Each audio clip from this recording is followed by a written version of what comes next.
پیارے بچوں، آج ہم جفت اعداد، طاق اعداد، مفرد اعداد، مرکب اعداد، طبعی اعداد، مکمل اعداد اور صحیح اعداد کی معلومات حاصل کریں گے۔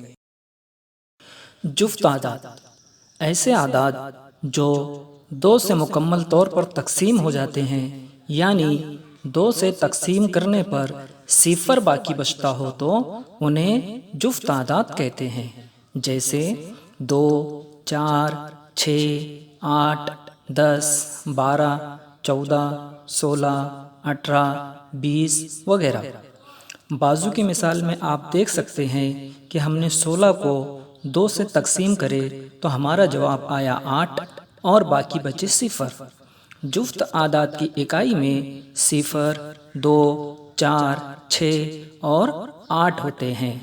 نیچے دیکھیں گے ہم کچھ اعداد دیے ہوئے ہیں۔ پہلے عدد میں دیکھیں گے ہم 236 لکھا ہوا ہے، جس میں اکائی کے مقام پر 6 کا عدد ہے، اس لیے اسے ہم جفت عدد کہیں گے۔ اس کے بعد 251، اس میں اکائی میں 1 ہے، اس لیے یہ جفت عدد نہیں ہے۔ اس کے بعد 430، اس میں اکائی کے مقام پر 0 کا عدد ہے، اس لیے یہ جفت عدد ہے۔ اس کے بعد 2368، اس میں اکائی کے مقام پر 8 ہے، اس لیے یہ جفت عدد ہے۔ اس کے بعد 6035، اس میں اکائی کے مقام پر 5 ہے، اس لیے یہ جفت عدد نہیں ہے۔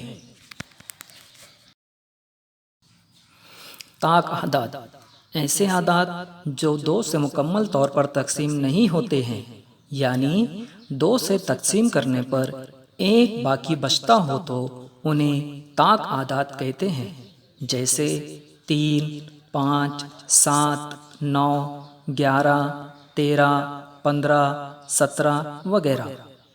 بازو کی مثال میں آپ دیکھ سکتے ہیں کہ جب ہم نے 11 کو 2 سے تقسیم کیا تو ہمارا جواب آیا 5 اور ہمارے پاس باقی بچے 1۔ طاق اعداد کی اکائی میں 1، 3، 5، 7 اور 9 ہوتے ہیں۔ نیچے کچھ اعداد دیے ہوئے ہیں، ہم اسے دیکھتے ہیں۔ پہلا عدد ہے 236، اس میں اکائی میں 6 ہے، اس لیے یہ طاق عدد نہیں ہے۔ دوسرا عدد ہے 251، اس میں اکائی کے مقام پر 1 ہے، اس لیے یہ طاق عدد ہے۔ تیسرا عدد ہے 430، اس میں اکائی کے مقام پر 0 ہے، اس لیے یہ طاق عدد نہیں ہے۔ چوتھا عدد ہے 2368، اس میں اکائی کے مقام پر 8 ہے، اس لیے یہ طاق عدد نہیں ہے۔ اور آخری عدد ہے 6035، اس میں اکائی کے مقام پر 5 ہے، اس لیے یہ طاق عدد ہے۔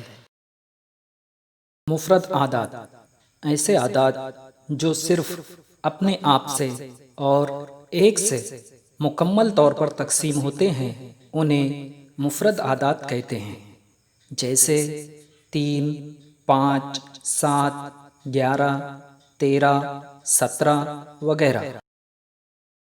مرکب اعداد ایسے اعداد جو اپنے آپ سے اور دوسرے اعداد سے بھی مکمل طور پر تقسیم ہو جاتے ہیں، انہیں مرکب اعداد کہتے ہیں، جیسے 4، 8، 10، 12، 14، 15 وغیرہ۔ طبعی اعداد گنتی کے اعداد کو طبعی اعداد کہتے ہیں، جیسے 1، 2، 3، 4، 5، 6، 7 اور اسی طرح سے لامحدود۔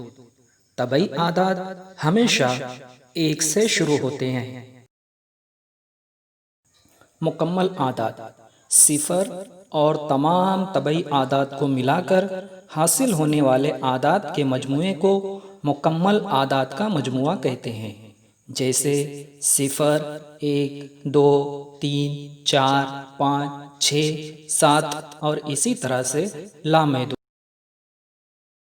صحیح اعداد مثبت اعداد 0 اور منفی اعداد سے مل کر اعداد کا جو مجموعہ بنتا ہے اس کو صحیح اعداد کہتے ہیں۔ مثبت اعداد اور منفی اعداد کو ہم اس عددی خط کے ذریعے بہتر طور پر سمجھ سکتے ہیں۔